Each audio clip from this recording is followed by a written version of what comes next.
All right, we are joined by Rutgers University head coach Steve Pikiell, along with Geo Baker and Harper Jr. Coach Pikiell will ask that you open with an opening statement, then we'll take questions for the students and get them back to the locker room. Coach? Listen, tip of the hat, Iowa's been playing great basketball. You know, not the way I wanted to play today. I thought we got off to a good start. Just couldn't finish the deal against a really good team, but Fran's a great coach. Obviously, Keegan Murray, you know, was a problem for us from the opening tip, and they had it going. I thought we played like us for about 13 minutes in the second half and kind of clawed back in it, and then could never get really back over the hump. Again, you know, one of the huge keys was to defend without fouling, and we fouled them a lot. You know, got to play better. And this group has been great all year long. They're warriors, and just didn't have enough today. And you know, that's on me too. I got to make sure have these guys more like us today. There were minutes that we weren't us, and that's what bothered me the most. But that's on me, and we'll be ready for the next one. We'll take questions for the students. Please raise your hand, and we'll have a mic brought to you. Have you state your name and affiliation. Start in the middle on the left-hand side. Hey, Geo. Chad Lies-Dakota, Des Moines Register. What did you see that was maybe different from the last time you faced Iowa in Iowa's approach and how you handled them? I mean, I think Coach just said it. You know, it was really us. I mean, obviously that's a really good team. I thought we played hard, but we didn't play like Rutgers, which is defense against stops. I thought they made some really tough shots. They have a lot of really good players. And I thought they made good adjustments. I thought, you know, we were really tackling them man-to-man. You know, they went zone. We got a little lost there, but it's not really the offensive end. We scored enough points. You know, we just really didn't get any stops. Right-hand side. Chris Eisenberg and Record. Ron, just after that good start, I mean, what kind of changed? What were they able to do to kind of take you guys out of that offensively? Like Gio said, I feel like we got to a good start in the beginning, and then they kind of changed the zone. And like you said, we kind of got lost a little bit. You know, I feel like our zone offense was a step slower than it usually is, and once they figured out they could just play zone, they played it the rest of the game, and that's on us. We gotta run our stuff full speed, play a little bit harder, and try to get them out that zone. But yeah, like Gio said, we just didn't play like ourselves. Didn't play like Rutgers. We played like Rutgers for maybe 15 minutes, but we let the game get away from ourselves, and we got to predicate ourselves on defense. We'll go in the front row. Julian, on the left-hand side. Fellas, Julian with the Big Ten Network. Well, I mean, you guys have been here since the beginning. Gio, especially you, as far as the foundation that Rutgers is now. Can you both explain how you're feeling as far as, you know, this is your last Big Ten game. This is the finality of it. Can you explain the finality of this moment for you? And second part of this is, describe the foundation that you guys are leaving behind in Rutgers as well. Gio, you start, and then Ron will talk. I mean, you know, just being here in the Big Ten tournament is always just a special moment. You know, and time flies. You know, I think some of our younger guys don't really understand that. You know, just, you know, it goes fast. You know, but to, you know, where we started, you know, the 14 seed, you know, we were happy when we made it to the quarterfinals, and, you know, now we're starting out in the quarterfinals. I think it just shows how, you know, how far we've taken this program and the direction that it's going. It's just going to continue on, and, you know, we're happy that we're the guys who started that, you know, but at the same time, we just lost the game, so we're upset about that too. But, you know, looking back at it, obviously, you know, we're really happy with the foundation that we've laid, and you know, the guys that are coming in after us are obviously going to continue to do that. Ron? Just like what Gio said, you know, I feel like when we got here, it's a lot different than where we are now. A lot of you guys weren't talking about us when I was a freshman, so I feel like we put this program in a good place, and it's upsetting that our last Big Ten game will go down like that, but it's bigger than that. You know, we built something special here with Coach Pikiell, with Gio, myself. We trusted the process all the way through, and, you know, we kind of brought Rutgers to a level that's never been before in the Big Ten, so we're proud, but we still got basketball to play, so we're looking to keep going.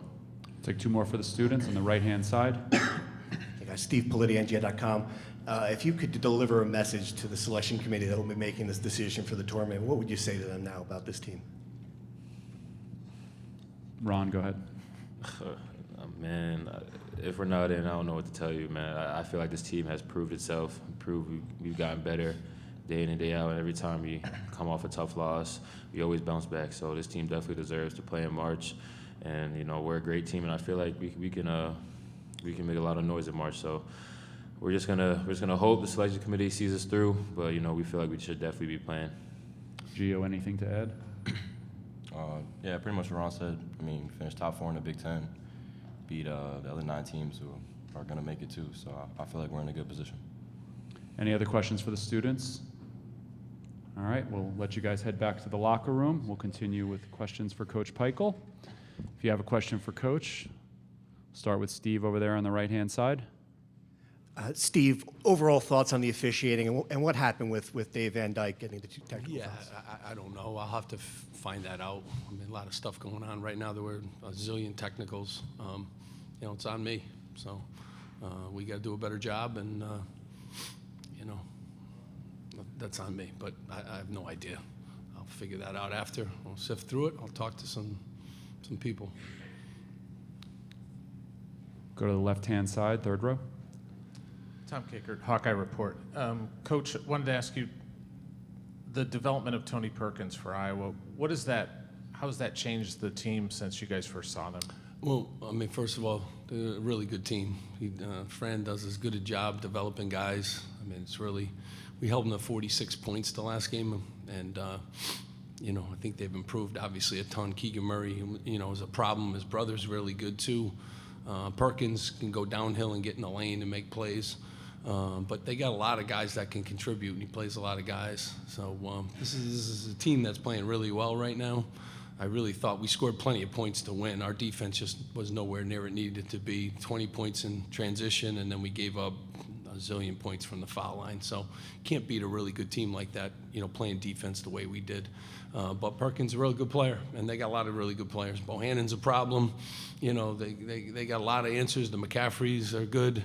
And he's a heck of a coach. And they scored points, and they blitzed us in a hurry in a couple possessions, and we could never get back into it. Back far left corner. Steve Stroming, XL Sports.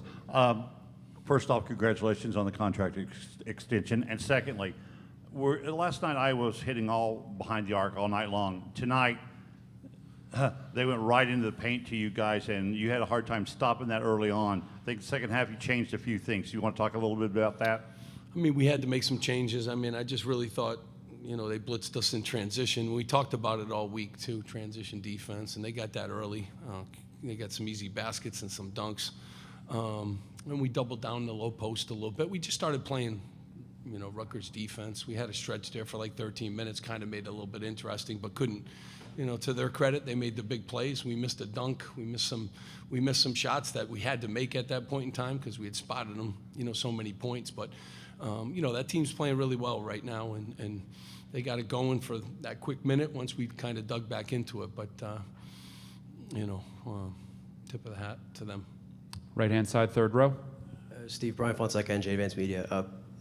Not a great time. First time we talked to you since the contract extension became official.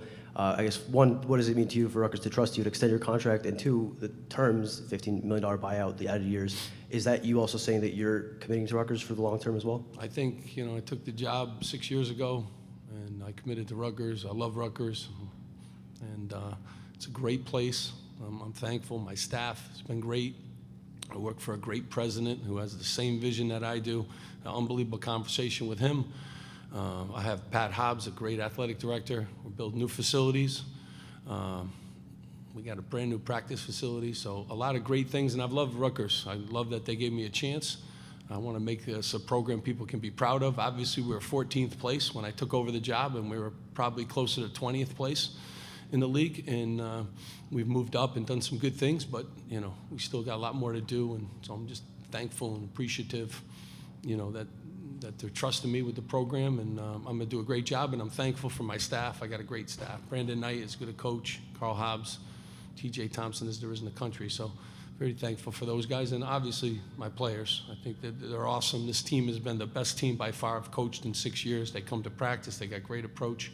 So I'm thankful that the same vision I have. I'm thankful that Rutgers is trusting me with their program, and I'm honored to be the head coach, as I said on my initial press conference when I took the job 6 years ago.